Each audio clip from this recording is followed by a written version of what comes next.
Ya, itu tadi dua cerita menarik dari Manado, Sulawesi Utara yang disuguhkan oleh Megumi Suma dan Doni Arai. Setelah dari Manado, kita akan bergeser sedikit ke Sulawesi Selatan di Makassar. Sudah ada Linda Wirawan di sana untuk mengantarkan dua informasi menarik dari Makassar.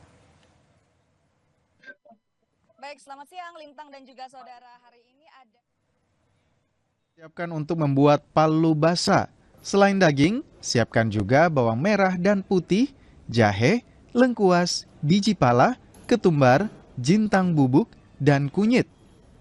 Blender bahan tersebut hingga halus, lalu tumis dengan minyak goreng hingga aromanya keluar. Setelah ditumis, masukkan daging sapi, lalu ditanak. Agar rempah meresap ke dalam daging, terlebih dulu daging ditumis bersama bumbu halus hingga matang. Setelah bumbunya mengeluarkan aroma rempah yang kuat, masukkan 2 liter kuah daging dan dimasak. Setelah matang, hidangkan palu basah dengan kelapa sangrai yang sudah dihaluskan. Agar bumbu halus lebih wangi, jintan dan ketumbar disangrai terlebih dulu sebelum dihaluskan. Kalau dari saya itu tipsnya, pada saat kita mau membuat palu basah, daging yang mentah itu kita masak dengan bumbunya. Jadi daging itu nanti lebih aromatik dan lebih meresap bumbunya. Selain itu, gongnya dari palu basah sendiri itu ada di kelapa sangrainya. Ya, semakin banyak kelapa sangrainya, dia akan semakin gurih. Palu basah kerap jadi pilihan karena kelezatan kuahnya dan dagingnya yang empuk serta pas disantap dengan sepiring nasi. Salah satu menu inspirasi yang sangat luar biasa untuk kita sajikan pada saat Lebaran, Idul Adha. Ternyata untuk bahan-bahannya lebih mudah didapatkan dan lebih mudah untuk dikreasikan. Kalian cobain deh di rumah. Ini ternyata enak banget, sesuai selera. Makasih. Palu basah dengan kuah gurih dan daging yang berempah dikenal sebagai ikon kuliner Kota Daeng. Palu basah bahkan jadi salah satu menu pilihan saat berkunjung ke Kota Makassar. Nila Rustam, Kompas TV Makassar, Sulawesi Selatan.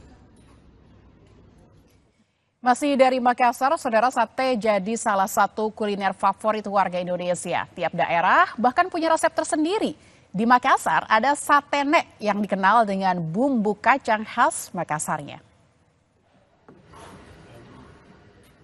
Rindu dengan sate buatan sang nenek, hingga pemilik warung memberi nama sate nek.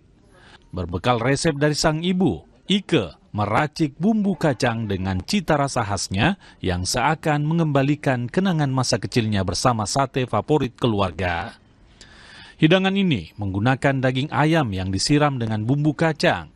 Saus kacang yang kental dengan rasa pedas gurih dan sensasi manis membuat sate nek berbeda dengan sate pada umumnya. Sate nek juga hanya menggunakan dada ayam agar teksturnya lebih terasa.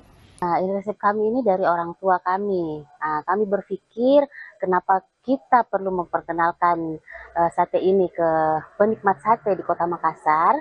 Karena itu tadi perbedaan antara sate kami dengan sate yang lain itu punya rasa khas yang berbeda.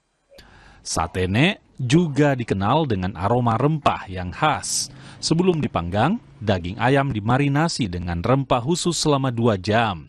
Hasilnya daging ayam yang empuk dengan rempah yang meresap. Bumbunya yang begitu kental, ya, terus aromanya yang luar biasa, dan itu saya suka. Dan keluarga saya juga suka. Ya, luar biasa juga harganya, karena worth it banget, karena harga terjangkau, ya, untuk masyarakat menengah ke bawah.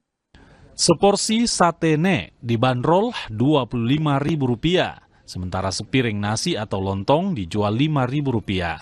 Selain sate, warung ini juga menyediakan soto Banjar khas Kalimantan. Rustam, Kompas TV Makassar, Sulawesi Selatan.